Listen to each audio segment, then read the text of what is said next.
ഫംഗ്ഷനൊക്കെ പോകുമ്പോൾ ഹെയർ നല്ല സിൽക്കി ആൻഡ് ഷൈനി ആയിട്ട് വെക്കണമെന്ന് ആഗ്രഹമുണ്ടെങ്കിൽ തേങ്ങാപ്പാലും കറ്റാർവാഴയും വെച്ചിട്ട് ഒരു അടിപൊളി ഹെയർ പാക്ക് പറഞ്ഞു തരാം. ഓടി വായോ.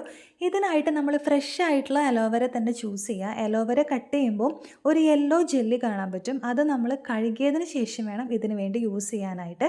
അല്ലെങ്കിൽ നമ്മുടെ സ്കാൽപ്പിലൊക്കെ ഇച്ചിങ് ഉണ്ടാക്കും. അതിനുശേഷം ഇത് ചെറിയ കഷ്ണങ്ങളാക്കി കട്ട് ചെയ്ത് ഒരു കത്തിയോ അല്ലെങ്കിൽ സ്പൂണോ വെച്ചിട്ട് ഇതിൻ്റെ ഒരു വൈറ്റ് ജെല്ലി ഉണ്ടല്ലോ അതിങ്ങനെ സെപ്പറേറ്റ് ചെയ്തെടുക്കണം. ഇതുപോലെ എനിക്ക് ഇത്രയും ജെല്ലിയാണ് കിട്ടിയിട്ടുള്ളത്. ആൻഡ് നിങ്ങളുടെ ഹെയറിൻ്റെ ലെങ്ത്തും തിക്നെസ്സും അനുസരിച്ചിട്ട് അലോവേര എടുക്കുക. മിക്സിയുടെ ജാറിലിട്ട് ഈ ജെല്ലി നന്നായി അടിച്ചതിന് ശേഷം ഇതിലോട്ട് നാളികേരപ്പാൽ ഒഴിച്ച് ഒരു സ്പൂൺ വെച്ച് ഇങ്ങനെ മിക്സ് ചെയ്തെടുക്കാം.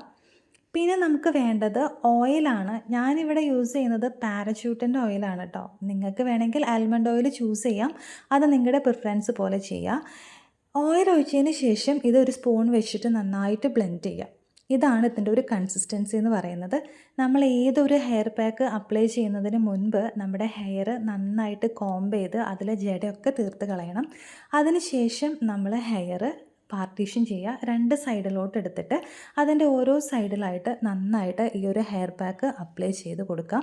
ഞാനിപ്പോൾ ഈ ഒരു സൈഡിലാണ് അപ്ലൈ ചെയ്യുന്നത്.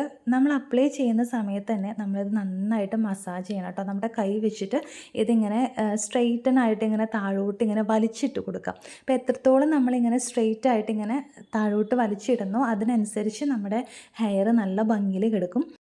മുടിയിൽ മൊത്തം ഈ ഒരു ഹെയർ പാക്ക് അപ്ലൈ ചെയ്തതിന് ശേഷം നല്ലൊരു മസാജ് കൊടുക്കുക. ഇതിന് നല്ലൊരു സ്മെല്ലാണ് കേട്ടോ. ഇടയ്ക്ക് ഞാനതിങ്ങനെ സ്മെല്ല് ചെയ്തുകൊണ്ടിരിക്കുന്നുണ്ടായിരുന്നു. ഇനി നിങ്ങൾക്ക് വീട്ടിൽ കറ്റാർവാഴ ഇല്ലെങ്കിൽ ഷോപ്പിൽ നിന്ന് വാങ്ങിക്കുന്ന അലോവേര ജെല്ലിൽ നിങ്ങളിത് ട്രൈ ചെയ്യരുത്. ഈ ഒരു എഫക്റ്റ് കിട്ടില്ല. മുടി നന്നായിട്ട് ഇതുപോലെ കെട്ടിവെച്ചതിന് ശേഷം ഒരു 30 to 35 മിനിറ്റ്സ് വരെ വെയിറ്റ് ചെയ്യുക.